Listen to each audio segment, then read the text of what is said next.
le temple de Karni-Mata. De l'extérieur, rien d'effrayant, mais à l'intérieur, c'est autre chose.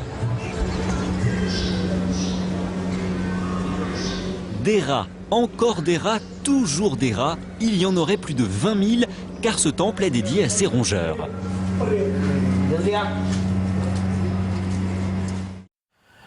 Si c'est vrai que toutes les religions sont bonnes, on peut donc adorer n'importe quoi, même des rats?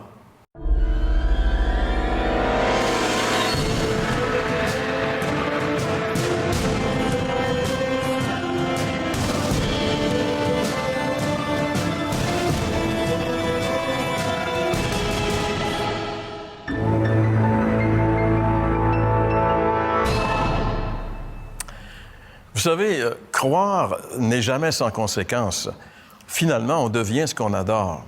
C'est probablement la raison pour laquelle le premier commandement que Dieu a mis en tête de liste dans les 10, c'était justement ce commandement que j'aimerais vous lire ici, dans le livre de l'Exode, chapitre 20, le verset 3. « Tu n'adoreras pas d'autre Dieu que moi. Tu n'auras pas d'autre Dieu devant ma face.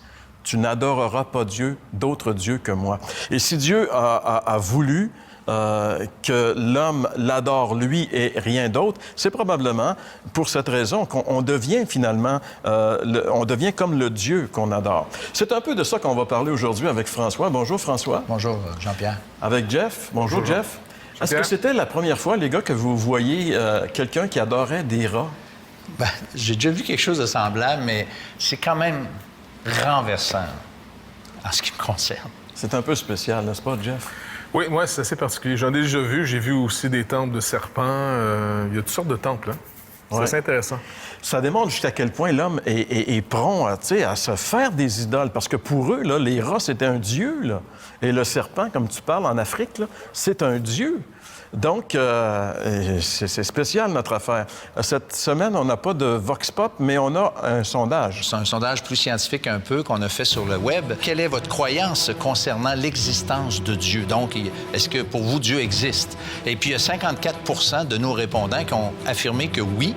Par contre, il y en avait 25 qui ont dit, eux, qu'ils croyaient à quelque chose de supérieur, mais que c'était à l'idée d'une force, par exemple, seulement, que ça, eux autres y adhéraient. On avait donc 25 Et à la question, êtes-vous d'accord ou non avec l'énoncé suivante? Toutes les religions sont bonnes car toutes ces religions implorent le même Dieu. Eh bien, 23 étaient d'accord avec cet énoncé-là. Donc, toutes les religions sont bonnes. Anyway, à la fin de l'histoire, on adore tous le même Dieu. Et 77 pensaient que ça, c'était pas un énoncé qui était juste à leurs yeux. Et la dernière de la série de 3, êtes-vous d'accord ou non avec l'énoncé suivant? Peu importe ce que l'on croit, ce qui compte, c'est d'être sincère. Et 43 ont dit oui, la sincérité, là, c'est tout ce qui compte. Fait que ceux qui adorent les rats, ils sont sincères. Donc, ça fait le job, selon le sondage. Et 57 ont dit non, c'est pas bon. Être sincère, pour 57 des gens, ça fait pas le job. Donc, pourquoi est-ce que Dieu déclare qu'on ne peut pas adorer d'autres dieux que lui-même, Jeff? D'abord, si on reprend la notion Dieu créateur, quand il a créé les arbres, les animaux, l'être humain, les astres, il leur a donné finalement on pourrait dire une destinée, une raison d'être. Et c'est en découvrant la raison d'être des choses qu'on peut, par exemple, savoir si quelque chose est en santé ou malade.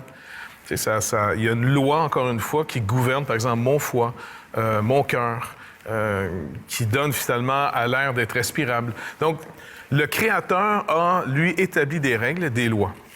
Mais ce qui est intéressant avec Dieu ou un idole, ce qu'on adore, c'est qu'en réalité, on va chercher un sens. On cherche une raison. Parce que l'être humain va juger les choses. On les juge, on les jauge. Donc, il faut trouver un maître sûr pour pouvoir jauger comme il faut ce qu'on regarde. Une référence. Une référence, exactement. Et c'est pour ça que Dieu dit à Israël, c'est moi qui vais être ta référence.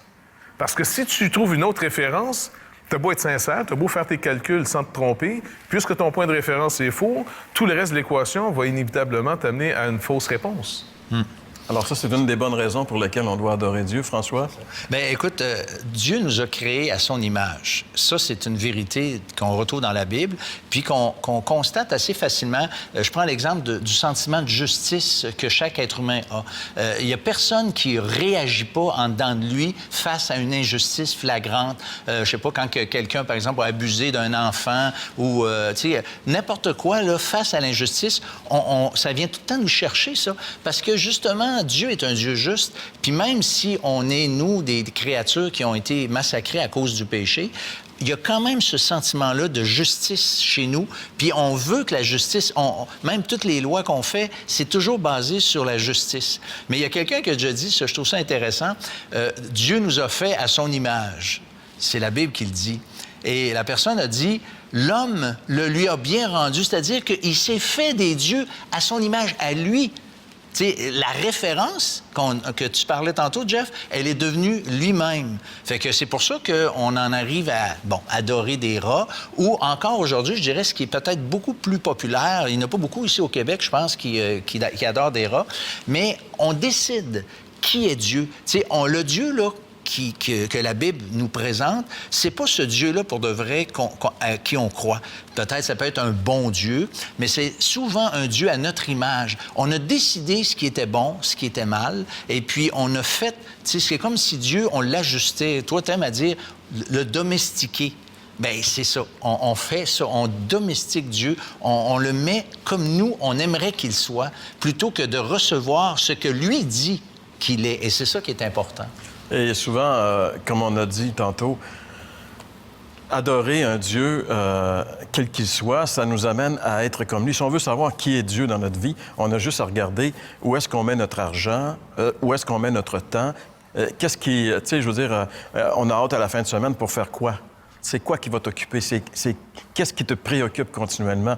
Et finalement, si on analyse ça, on va voir qui est notre Dieu, parce que le Seigneur dit, là où est ton trésor, là sera ton cœur, dans le sens que ce qui nous occupe le plus, c'est ça qui est notre Dieu, finalement. Finalement, c'est pas important ce que tu dis, c'est ce que tu fais. C'est ça, la vérité. Ah bien, c'est sûr, notre langage corporel est plus important que notre langage. Mais j'avais juste un petit passage que j'aurais aimé lire ici, où il est question de Moïse qui montait sur la montagne. Il est dit, à partir de cet exemple-là, il est question de ceux qui connaissent le seul vrai Dieu. Il est dit d'abord que là où est l'Esprit du Seigneur est présent, là est la liberté.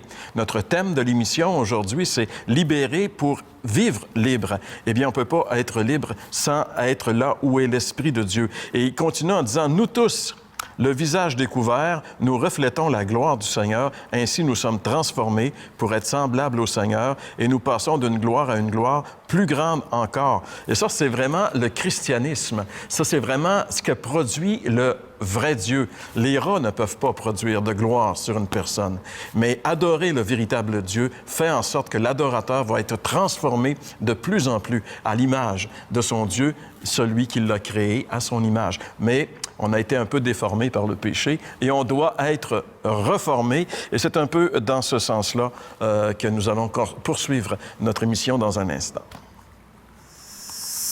Vous avez des questions ou des commentaires sur ce que vous venez d'entendre? Contactez-nous par téléphone ou réagissez sur les médias sociaux.